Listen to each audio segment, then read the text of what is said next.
Kahit hiwalay na, Katniel pumayag na magsama sa isang malaking okasyon ng ABS-CBN. Tingnan ang mga detalye.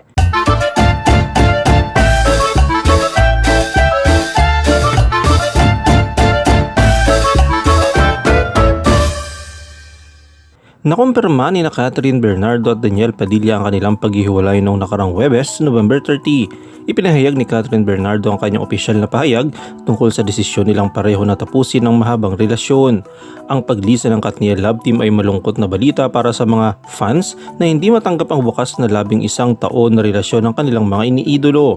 Ngunit sa kabila nito, nagbigay galak pa rin ang ilan dahil pumayag sina Catherine at Daniel na magkasama sa isang proyekto ng ABS-CBN. Ito ay ayon din sa naibahagi ng online showbiz news portal na Philippine Entertainment Portal.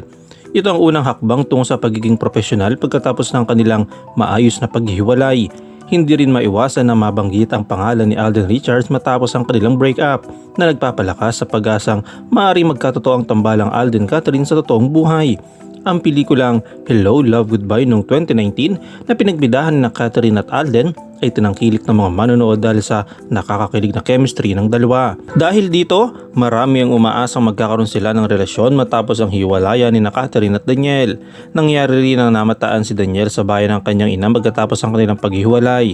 Sa kabilang banda, kinumpirma ni Catherine Bernardo na tapos na ang 11 years nilang relasyon ni Daniel Padilla. Kung matatadaan sa IG post nitong Huwebes nga, itinuldukan ni Catherine ng matagal ng spekulasyon na break na sila ng aktor. Sa kanyang bahagi ng pahayag, chapter closed. I hope this finally helps all of us move forward. I won't be entertaining questions regarding this anymore. Thank you for understanding. Kalakap nito ang isang madamdaming paliwanag ni Catherine na aminado siya sa mga kumakalat na usap-usapan tungkol sa kung ano ang nangyayari sa relasyon nila ni Daniel.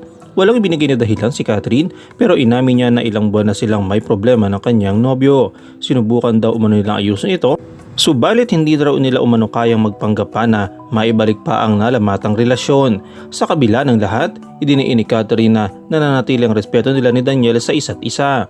Dahil sa kanilang breakup ay pinag-uusapan at iniyakan nga ng netizens ang tila pinakamalaking breakup ng taon dahil sa dami ng mga fans at tagahanga ni Catherine Bernardo at Daniel Padilla.